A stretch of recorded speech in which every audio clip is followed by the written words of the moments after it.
everyone, welcome back to my channel. So in today's video we are doing that monthly video again.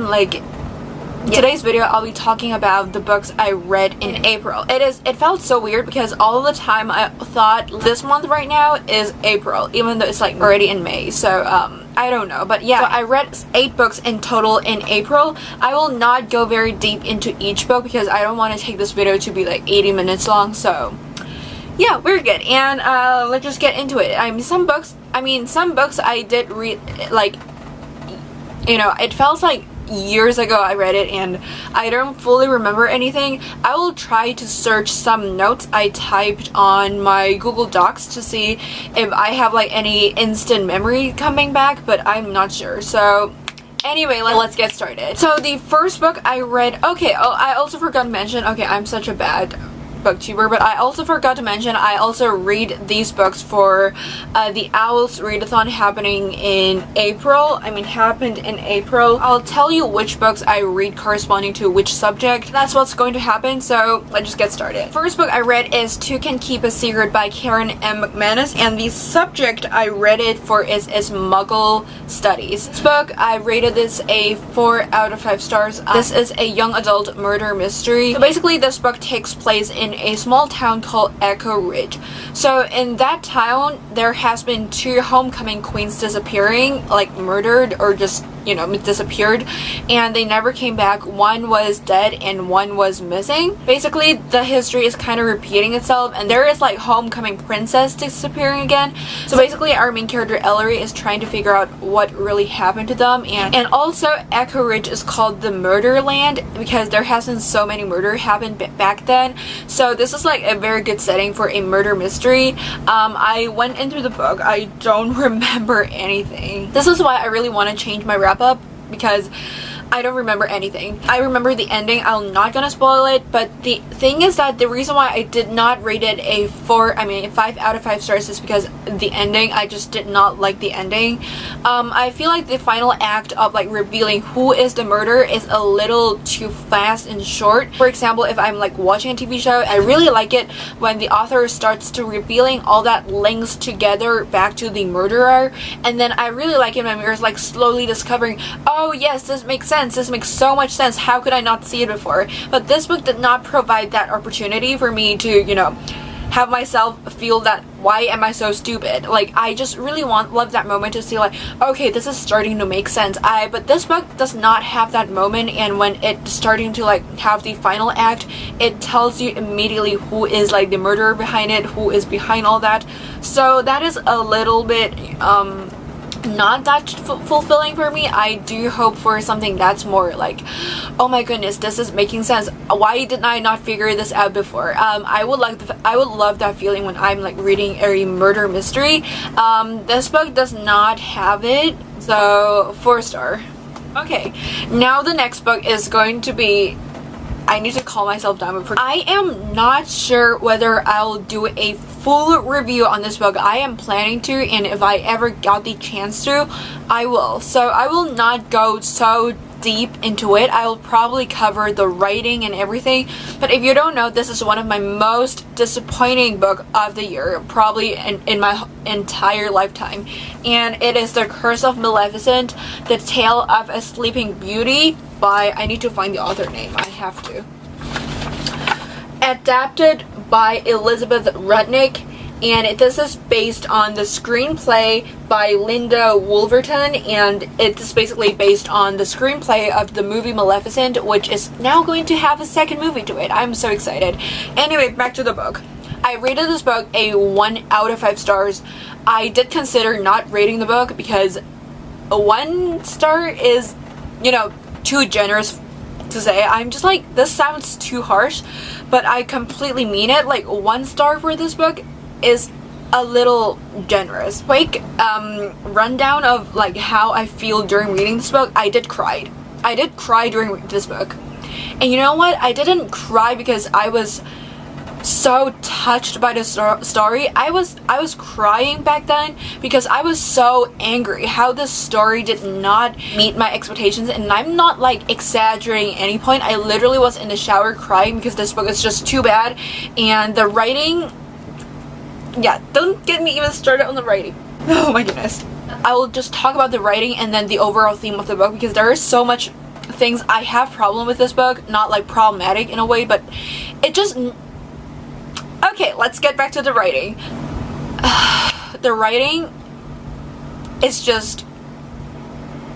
It is rough to get through. It is very plain and very, very simple. And it is not in that type of writing where it is very neat. It's not, I mean, you can't say it is neat because it is very simple. It's almost like to the minimum to understand what it's happening. It doesn't have anything to add into the writing. I don't know what I'm saying, but okay. Everything in this book is very, very underwhelming. For example, there are a lot of times where it happens. I remember there is a fighting scene at the end of the book, and then it literally is just like, I'll see if I can like search. Okay, for example, there is the sentence, Stefan threw Maleficent onto the steps of the throne. This is the most literal thing I've ever read. I don't know if I'm just like being piggy or not. Stefan threw Maleficent. How did he throw her? Like hard, threw her so far away, like with a little like, or you get what I'm trying to say? On the steps of the throne. How is the throne like? How is it like? Is it like big, the throne? Is it comparing to Maleficent? Is it like big?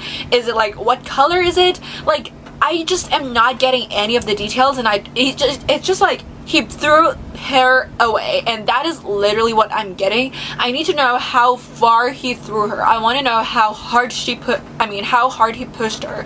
There are so many details that I really want to know, and it just will show so much of the character, but it was just not there. Okay, same page. There was this line, and then there was an explosion of light. Can I just... And suddenly there's like a strong light filling the room. If there's like, you just want something that's more figurative, not in a way that it has to be very flowery, but at least I want to have some like, you know, I want to have some writing that is not so plain, because this writing is just so plain that it honestly hurts to read. There are so many things. If I were to write this line, I could have like write it so much, added so much more details. I mean, I'm not a writer myself, but like, the writing is just not for me. This is too plain.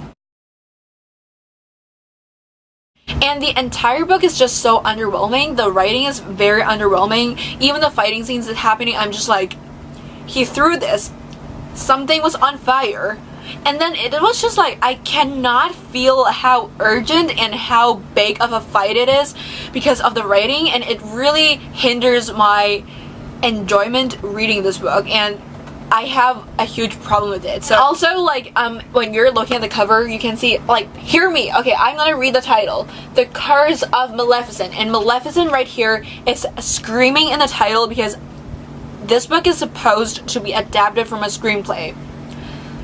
And right here, there is like a very small line saying the Tales of a Sleeping Beauty. Just maybe I should say I'm just like careless, having too high of expectations, because this book is supposed to be a Sleeping Beauty story, but I go into it expecting Maleficent, because who doesn't expect this to be a Maleficent story when the title is literally screaming Maleficent? Now going into here, can you see it? Maleficent again. This is so big. And like, every title, Maleficent is like so large, the font is so large, and then it just really tricked me into thinking that this book is about Maleficent, when this book is not. We are not getting anything from her point of view, not at all. And then there are even scenes in the movie that is not written in the book. There are at least 2 scenes not shown in the book, and I was like, why? Like, I mean, when you adapt a book to a movie, I get it when you just delete some scenes in the book just so you can make the movie more, you know, more fast-paced. I don't know, yeah. But when you're adapting a movie to a book and you have like countless pages of a book, why do you delete scenes? Okay, let's just go back to the point of view thing, because the entire book, the percentage of Maleficent being in the story is not higher than 20%. Like, most of the time she is not in the story, and most of the story is told by the 3 fairies, who is literally right here. these three fairies are telling a story, and then Maleficent is like so big on the cover, and then sleeping, and then Aurora is right here. But then the entire story is almost told by the three fairies and then they're just like ranting how they do not want to take care of a child. Like, I don't want to read the ranting of the three fairies. I want to go to the actual Maleficent character, who she is like the morally gray villain behind the scenes, and I really want to read that. But this book is just not giving me that, and I'm just so disappointed reading it. It honestly is a very rough journey getting through this book, and if you're wanting to get to a book where you can read Maleficent's story, I would not recommend you to read this book. I mean, there is another adaptation of the same screenplay, and the book is literally called Maleficent, and it is also adapted by the same author. I have not read that book, and I'm not sure will I read it any sooner. But if you're looking for a Maleficent story, I would not recommend this book. Just no. Disappointing. 1 star. The third book I read is Radio Silence by Alice Oseman. I listened to this on audiobook. 5 out of 5 stars. You need to read it. I won't go into like the full synopsis of the story, like the plot, because I feel like if I try to explain what the plot is about, it would just end up being very confusing. But I will tell you what is the theme of this book, because I feel like it is so important and I enjoy it so much. So basically, this book follows two main characters, Frances Janvier, who she is the head girl in her school, where she is always at the top of her class, top of her school. She's like the student who is most likely to get into Cambridge, I believe. Yeah, she's applying for Cambridge. And then another main character in this book is Alec Last. He is extremely bright, but one thing is that he does not want to go into universities. He does not want to go into universities and follow what his mother told him to do. So the main theme of the book is education system, and it also follows the pressure under the education system and like your future, which path you want to go, and what is happy. Frances has always been told of the equation of going to universities, having a good job, and getting paid in a good salary equals to happiness. She always have believed in this formula or equation, and then until one day she just realized maybe her passion lies somewhere, and then she is not like passionate about English literature at all. This really goes on her self-discovering journey of like where her passion really lies and how she see happiness as a thing, as a concept, like how she view happiness as. And this just goes so deep into education system, and I feel like every student needs to read it. This is one of those self-help fiction books where the characters tell you that universities is not your only way out. No matter if you get good grades, if your grades is not good, universities is not your only way out. Even though you're like top of your class, you can still have the choice of whether you want to go to universities or not. As a student who study in a very high pressure system, and also because Hong Kong education system has also inherited the British education way, because we were once a British colony. The system is similar, but also the pressure here is huge. So I really am very glad that I read this book. This is not just a book where it has very beautiful writing, it has very good writing, plot, and characters, but the entire theme behind the book is just so important that I feel like every student especially have to read this book. If you somehow haven't come across Kat from Paperback Stream, her favorite book is Radio Silence, and she's like screaming at her viewers in every single video to them to read Radio Silence.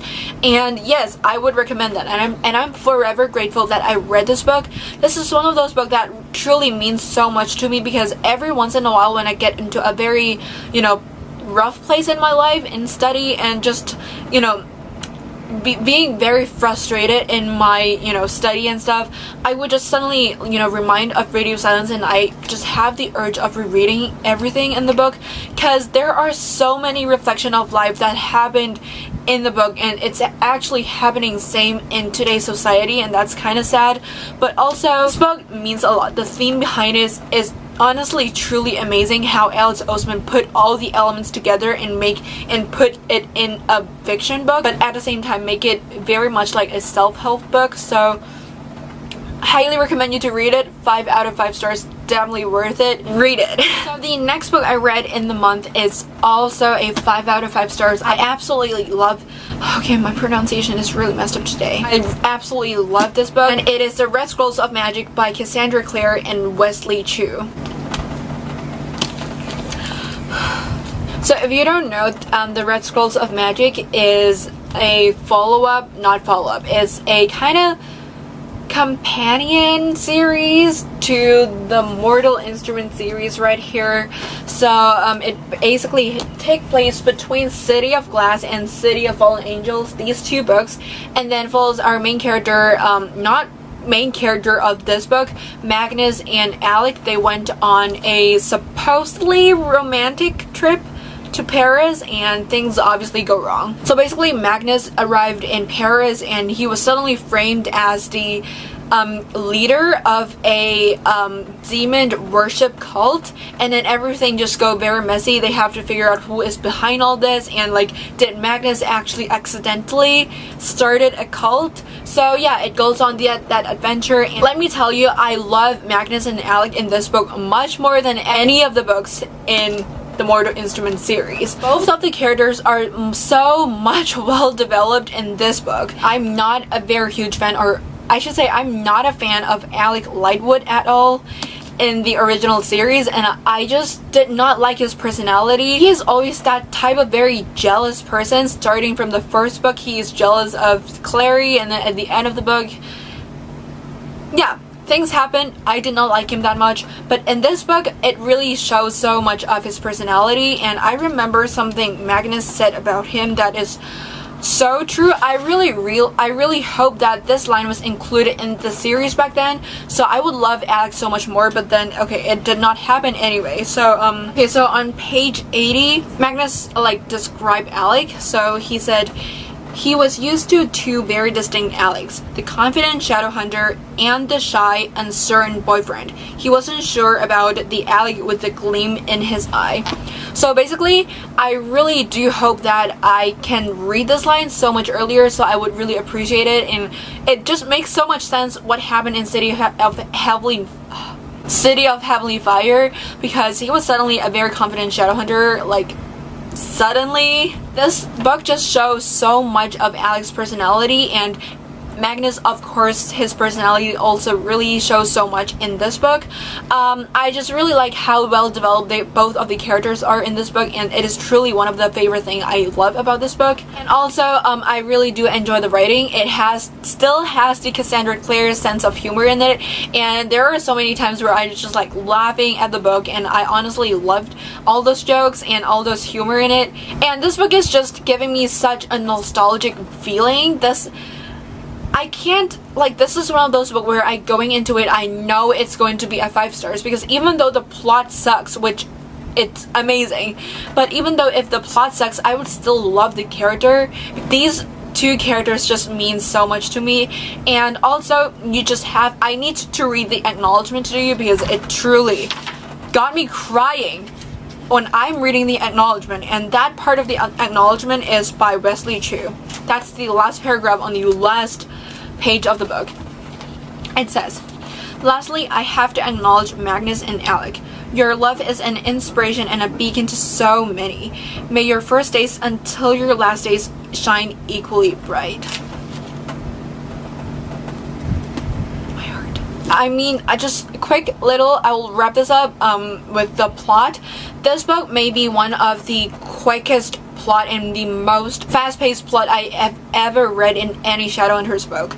This really goes right into the plot in the first 30 pages, 10 pages, and then it really moves very, very closely pacing, and it just very tight-knit, wrong word, but you get what I mean. It's very fast-paced, and it's best book for plot reader, and even if you're like a character-driven reader, amazing character development. Love this book.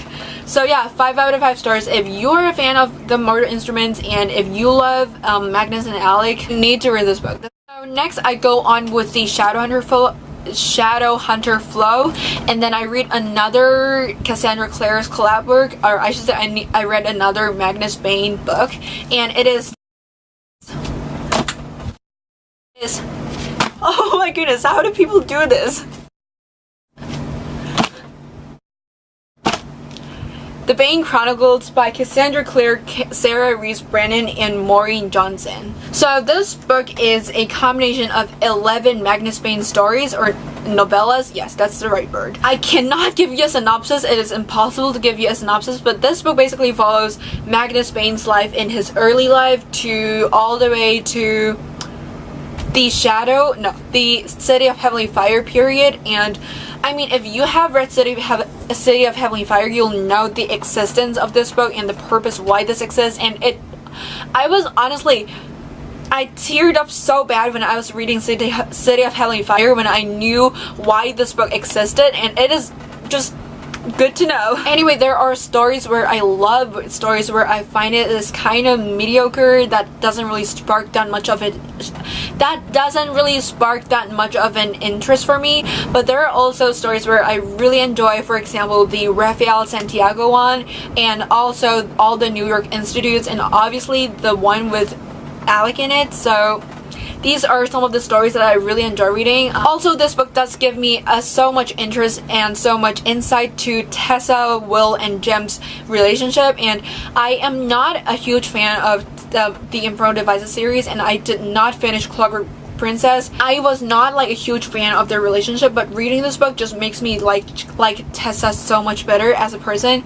And yeah, I was kind of intrigued to go back into City of Princess. New book name for you, Cassie. I was just so intrigued going back to Clockwork Princess, and I don't know if I will eventually continue the book, but yeah, it's there on my shelf. No, it's there on my shelf. So the next book I read is The Tales of Beedle. Okay, I have problem speaking today. Don't ask me why. I just need to take things slow. So another book I also read is The Tales of Beedle the Bard. I read it in Chinese, so it is 任由詩人皮頭故事集. I can't speak. I don't know why. So I did not give any ratings to this book on Goodreads, which is kind of funny because I did rate the Bane Chronicles, but I did not rate this book, even though they are kind of in the similar genre. Anyway, I read this book. I reread it actually. I reread it for a book report I have to write. Did I enjoy reading this book? I mean, it's weird that I enjoy reading Albus Dumbledore's commentary on each of the story more than I actually enjoy the story as its own.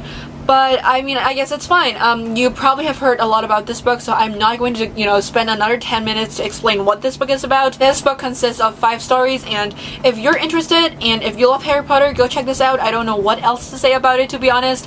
Did not rate a rating because this is definitely not going to be my favorite book because it's just weird to say that this is my favorite book, but okay, it's there. I read it twice, and yeah. Okay, so the next book I read is another 5 out of 5 stars. I loved this book. Oh my goodness, I've been loving so many good books, and I kid you not, this video is already 36 minutes long. How am I supposed to edit it? Anyway, the book I read that I truly love in this month is Vengeful by V. Schwab. I insist on not returning this book and keep the hold of it because I just want to hold the book in this wrap up and talk about it. So basically, this is the sequel to Vicious by V. Schwab, which is her first debut into adult fiction. I love Vicious very much, if you don't know, and this book is so, I won't say it's so much better than Vicious. I mean, I do love Vicious still, but I do love this book. I do have a very special place of this book in my heart. I actually go into a reading slump after reading this book, so that's funny. A fun fact you don't need. Anyway, I just want to hug this baby right here because, yeah. Basically, the characters in this book is honestly truly amazing. I'm not sure about you, but I never really like any of the characters in Vicious because none of the characters really sparked that much of an interest to me, and most of the time I really enjoy the plot. But this book, every character interests me so much, like so much. In the first book, I'm not a big fan of Victor Vale. I don't really have like Ellie Ever that much, but I love every single character in this book. Like, I even have like a special place. I even have a little bit of liking of the supposedly antagonist in the book. This book has the concept of extraordinary people where they have superpowers, so it's like extraordinary. So this book follows what after Vicious. I can't tell you anything about it because one of the main plot of the book is a huge spoiler to what happened in Vicious. So I will tell you that this book has amazing character, and even the most unlikable character in the entire story, I found him so much well developed, and we get so much of the backstory of our characters, and that's honestly amazing because a lot of times back in Vicious we knew how that specific character act like, but we never know the backstory about him.